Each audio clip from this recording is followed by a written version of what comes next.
പോയി അങ്ങനെ. പിന്നെ എവിടെയെങ്കിലും പള്ളിയുടെ ഹൗലങ്കരയിലെ സൈഡിൽ വന്ന് കിടക്കും. ഒരു കറുത്ത ബാണ്ടക്കെട്ടും കൊണ്ട് നടക്കും.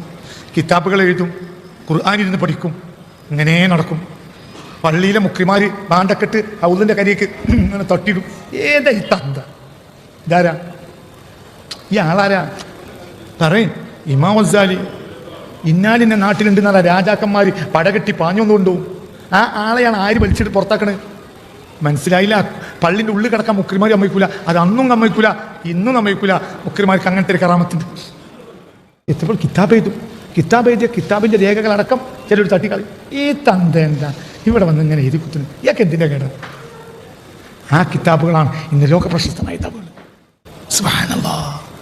മഖാസിദുൽ ഫലാസഫ, തഹാഫത്തുൽ ഫലാസഫ, അതൊക്കെ ആ കാലത്ത് എഴുതിയ ഗ്രന്ഥങ്ങളാണ്.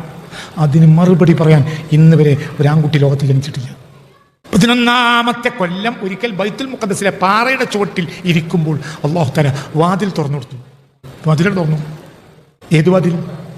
70 വാതിൽ തുറന്നാൻ എനിക്കല്ലാ ആരും അറിയാത്ത ഇൽമാൽ അതെന്നോറ്. ഉടമക്കാരൻ ആര്, അടിമ ആര്? ഉടമക്കാരനെ അറിഞ്ഞില്ലെങ്കിലും അടിമക്ക് അടിമയെ അറിയണം. ഉടമക്കാരിൽ നിന്ന് അടിമ എവിടെ നിൽക്കുന്നു എന്ന് അടിമക്ക് ബോധ്യപ്പെട്ടു. ബൈത്തുൽ മുഖദ്ദസിൽ ഒരു പാറയുണ്ട്. ആ പാറയുടെ ചുവട്ടിൽ ഇരിക്കുമ്പോൾ ഒരു ദിവസം അല്ലാഹു വാതിൽ തുറന്നു കൊടുത്തു. അപ്പോൾ എണീറ്റോടി മക്കയിലേക്ക് ഹജ്ജ് ചെയ്ത് തിരിച്ചു വന്നു. ഇപ്പൊ തിരിഞ്ഞു. ഞാൻ ആരാന്ന് മനസ്സിലായി. മറ്റേ ഞാൻ റബ്ബാന്ന് മനസ്സിലാക്കും. ഇപ്പോൾ ഞാൻ അടിമയാണെന്ന് മനസ്സിലാക്കി. ഒരു പാഠം പഠിപ്പിച്ചില്ല, ഒരു യൂണിവേഴ്സിറ്റിയിലും പ്രസംഗിച്ചില്ല. അക്കാലത്ത് അള്ളാനെ തിരിയാൻ നടന്നു. പിന്നെ ബഗ്ദാദിൽ AD 1106 ബഗ്ദാദിൽ തിരിച്ചെത്തി ബഹുമാനപ്പെട്ട മഹാനായ ഹുജ്ജത്തുൽ ഇസ്ലാം അബൂ ഹമീദ് അൽ ഗസാലി. പിന്നെ പ്രസംഗിച്ചതുമില്ല, ഒന്നുമില്ല. പിന്നെ അവിടെ ജീവിച്ചു 2 കൊല്ലം. പണ്ഡിതന്മാർ വന്ന് അവരെ മൊത്തേക്ക് നോക്കിയാൽ സംശയം മാറും, വർത്താനൊന്നും പറയില്ല. 30ഓളം ആള്യം ഉണ്ടായത് എഴുതിയിരുന്ന ഒരു മുഫസ്സിർ ഉണ്ടായിരുന്നു.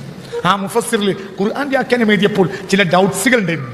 ആ ഡൗട്ട്സ് ഗസാലിയോട് ചോദിച്ചിട്ട് മനസ്സിലാക്കാമെന്ന് വിചാരിച്ചു. അക്കാലത്ത് ഗസാലി ഇമാം ഗായിബ. അദ്ദേഹം ഗസാലി ഇമാമിനെ അന്വേഷിച്ച ഗസാലി ഇമാമിൽ നിന്ന് സംശയം തീർക്കാം എന്ന് വിചാരിച്ച് അങ്ങനെ അന്വേഷിച്ച് നടക്കുന്ന കാലത്ത് ഗസാലി ഇമാം നാട്ടിലില്ല.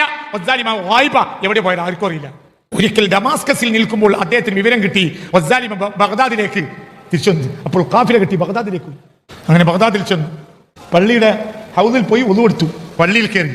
ഗസാലി ഇമാം പള്ളിയിലുണ്ട്. ആ മുഖത്തേക്ക് നോക്കി. ഫഅസാല അല്ലാഹു ശക്ക മിൻ ഖൽബിഹി. ആ ശക്ക് ഒറ്റ നോട്ടത്തിൽ അല്ലാഹു മനുഷ്യന്റെ മനസ്സിൽ നിന്ന് എടുത്തു.